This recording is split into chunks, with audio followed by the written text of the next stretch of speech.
TSS food vlogs welcome అండి. ఈరోజు నేను చేస్తున్నది వచ్చి బెండకాయ పులుసు అండి. బెండకాయలు కావాల్సినవి టమాటాలు, ఉల్లిపాయలు, పచ్చిమిర్చి అండి. స్టవ్ మీద దాకా పెట్టానండి. ఆయిల్ వేసేద్దాం ఇప్పుడు. ఓకేనా అండి.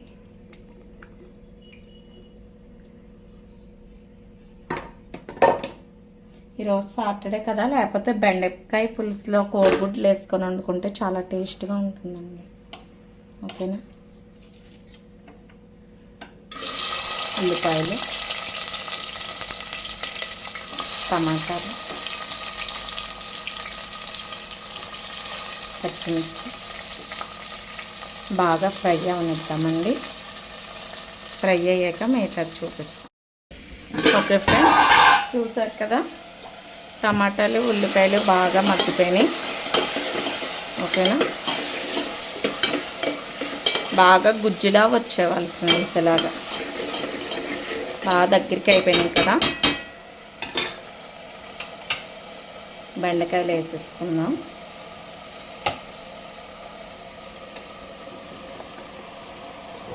ఓకేనా.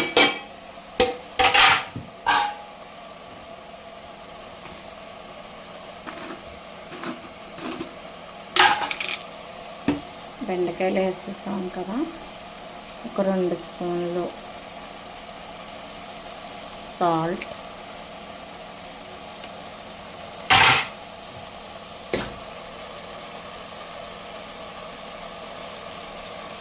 ఒక 2 స్పూన్స్ కారం. ఓకేనా. వేసేసాం కదా.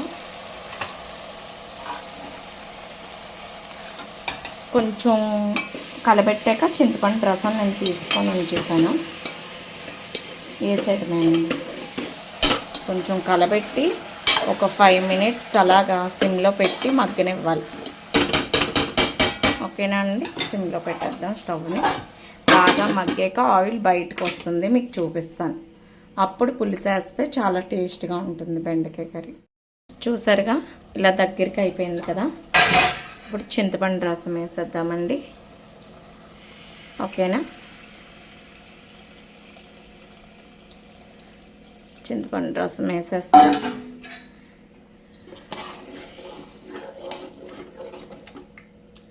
మీలో ఎంతమందికి బెండకాయ పులుసు ఇష్టమో నాకు కామెంట్ చేయండి. ఓకేనా. నా స్టైల్లో ఇలా చేస్తానండి. మీరు ఎలా చేస్తారో నాకు కామెంట్ చేయండి. సరేనా. ఇంతకీ మీకు వానలు పడుతున్నాయా? మాకైతే 2 డేస్ నుంచి వానండి. ఈరోజే ఎండ వచ్చింది. కొంచెం వాటర్ వేసానండి, సరిపోలేదని.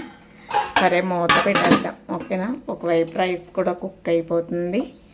మా వీడియోస్ కనుక మీకు నచ్చినట్టయితే ప్లీజ్ మా ఛానల్ని సబ్స్క్రైబ్ చేసి, లైక్ చేసి, షేర్ చేయండి. ఓకేనా. బాయ్. చూసారుగా పులుసు రెడీ అయిపోయింది. స్టవ్ ఆఫ్ చేసేస్తాను.